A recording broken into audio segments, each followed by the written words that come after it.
Olá! Pouca gente sabe, mas existe uma comissão permanente no Senado com poderes parecidos com os de uma CPI, como requerir documentos e interrogar autoridades. Isso porque tem a missão de fiscalizar as contas de toda a administração pública. Como se não bastasse, lida com outros assuntos estratégicos para a sociedade, como a defesa do consumidor e os impactos ambientais das decisões do Congresso. Para falar sobre tudo isso, a gente recebe aqui no Museu do Senado, para este programa da série Encontros com os presidentes das comissões, o presidente da Comissão de Meio Ambiente, Fiscalização e Controle e Defesa do Consumidor. Muitos assuntos, né, senador Rodrigo Hollenberg? Muitos assuntos. Muito obrigada por conversar com a gente. Vou começar, então, pela missão que talvez seja mais antiga, não só da comissão, mas também do parlamento como um todo, que é fiscalizar as contas públicas. Como é que o senhor avalia o desempenho do Congresso nessa fiscalização hoje? Bom, primeiro eu quero agradecer a oportunidade de participar do programa. Efetivamente, a Comissão de Meio Ambiente, Defesa do Consumidor e Fiscalização e Controle tem um conjunto de atribuições muito diversas e muito importantes.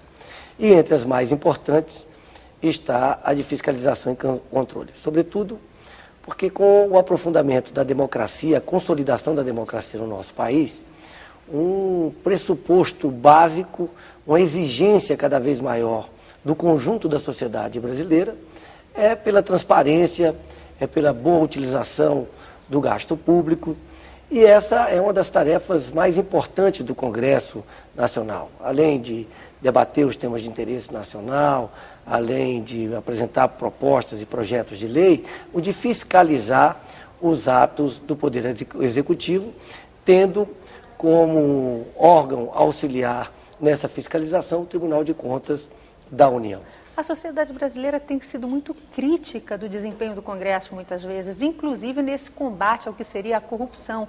O senhor acha que o Congresso tem falhado nesse diálogo com a sociedade ou nessa capacidade de apontar o dedo para o que tem de errado? Eu diria que nós estamos vivendo uma crise da representação política no nosso país. Os partidos estão muito distantes dos anseios da população, o que faz com que hoje, por exemplo, esses grandes movimentos que demonstram insatisfação com a corrupção e cobram ações mais enérgicas de combate à corrupção, estão sendo organizados nas redes sociais sem a contribuição dos partidos.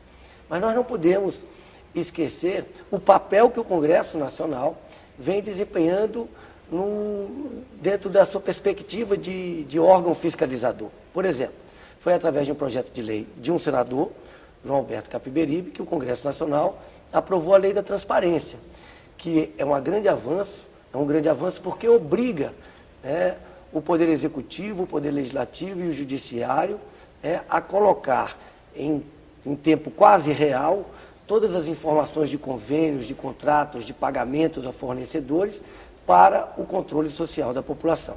O senhor falou muito interessantemente sobre os movimentos sociais que nascem nesse nosso tempo e que são fenômeno no mundo inteiro. A gente vê na Europa, viu na primavera, chamada Primavera Árabe, na América Latina, os estudantes no Chile, aqui no Brasil, com combate à corrupção. Como é que essa relação com a internet, esse novo modelo de interação do cidadão com o poder público se manifestando, muda a relação que o parlamentar tem com a sociedade?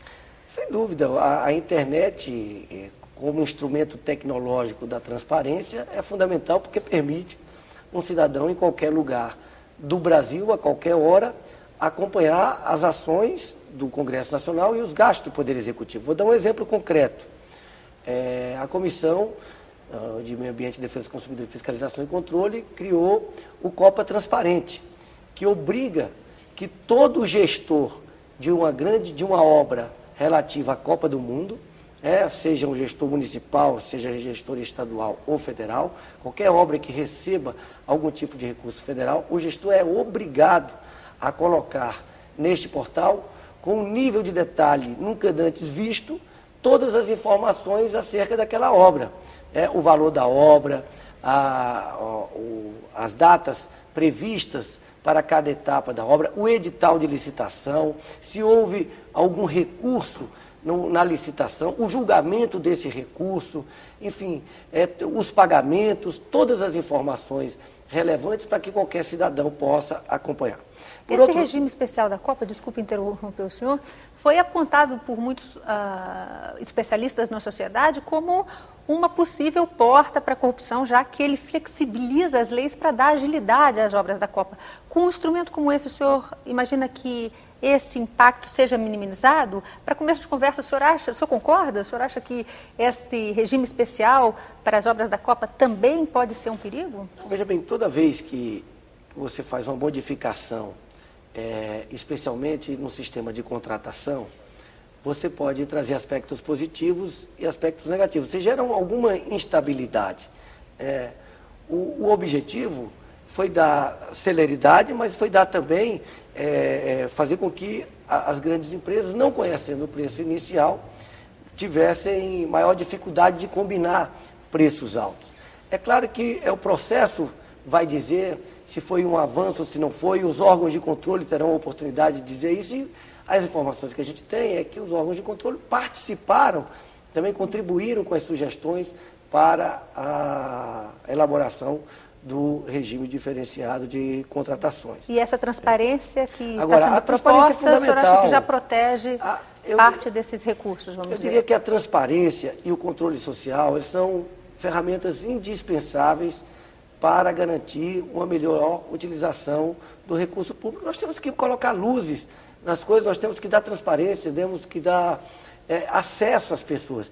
E as pessoas têm que estar educadas e mobilizadas e estimuladas a fazer este acompanhamento, né, do recurso que vai para o seu município, do recurso que vai para o seu estado, se ele está efetivamente sendo utilizado para aquela finalidade para o qual foi destinado, e sabendo utilizar também os órgãos de fiscalização para garantir a boa utilização do recurso público. Mas eu diria que a transparência é um grande passo no sentido da melhor utilização do recurso público.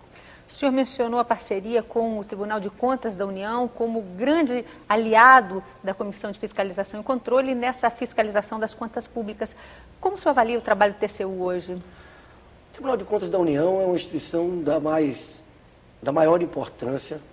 Ela vem cumprindo um papel cada vez mais importante na medida que o Brasil aumenta a sua capacidade de investimento, que o Brasil volta a crescer, portanto temos mais recursos voltados a investimentos.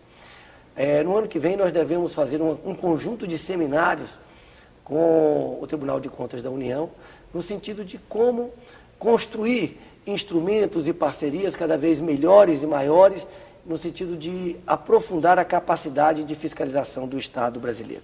E eu defendo que nós passemos a ter um outro enfoque na fiscalização por parte da comissão dos programas, de escolher grandes programas do Brasil e não avaliar apenas se ele foi utilizado de forma correta do ponto de vista formal, se não teve nenhum tipo de irregularidade, mas começar a discutir também e a avaliar a eficácia, a eficiência desses programas, da utilização. Se aquela obra valeu a pena, vamos dizer assim. E se ela poderia ter tido um custo-benefício mais favorável ao Estado, ou seja, se ela poderia ter sido com um preço menor, ter dado resultados maiores. Durante o governo Lula, o presidente chegou a dizer que via as paralisações provocadas pela atuação do TCU como um atraso em obras estratégicas para o país. O senhor concorda? Não, veja bem, é sempre uma angústia do governante poder realizar, no tempo em que está no governo, a maior quantidade de obras e de benfeitorias para o conjunto da população. É compreensível a impaciência do presidente Lula, mas os órgãos de controle estão aí para fazer com que as coisas sejam feitas de acordo com a lei. As leis que foram feitas pelo próprio Congresso Nacional. E se o gestor público estiver cumprindo rigorosamente a lei, não haverá atraso nas obras. É claro que, como os poderes são compostos por pessoas, eventualmente pode haver algum tipo de exagero, mas isso não diminui a importância estratégica que tem o Tribunal de Contas da União como grande fiscalizador da boa utilização dos recursos públicos. E nesse conjunto de debates que a comissão pretende fazer, que o senhor já está coordenando, o senhor imagina que o papel do TCU vai ser ampliado ou questionado em alguma medida? Pode ser mudado por essas conversas? Não, entendo que não. Acho que o objetivo é a tentativa de construir novos instrumentos, ou aperfeiçoar os instrumentos existentes, para dar mais agilidade, para dar maior capacidade de análise, para incluir outros itens da avaliação da eficácia e da eficiência. Mas eu diria que nessa questão da gestão pública, o Brasil precisa fazer um grande investimento na qualidade da gestão. Eu tive a oportunidade de ser secretário de Ciência e Tecnologia para a Inclusão Social no Ministério da Ciência e Tecnologia, e a gente conviveu com um número muito grande de prefeitos. E há uma dificuldade muito grande nas prefeituras do Brasil de conhecimento da própria legislação, de pessoas qualificadas para a formulação de projetos, para o acompanhamento de projetos, para a prestação de contas dos projetos. E muitas vezes as prefeituras, muito bem intencionadas, mas por falta de uma melhor capacitação, não conseguem utilizar corretamente o recurso do ponto de vista formal. Muitas vezes até o faz de forma honesta e dentro daquele objetivo para o qual o recurso foi destinado, mas não consegue fazer a prestação de contas de forma adequada, não faz os procedimentos formais de forma adequada e muitas vezes, em função disso, ela fica inadimplente, impedida, inclusive, de receber mais recursos. Então, eu entendo que nós devemos fazer também um grande investimento na qualificação da gestão pública no Brasil, e isso pode ser, e certamente será um tema de debate da Comissão de Meio Ambiente com o Tribunal de Contas da União.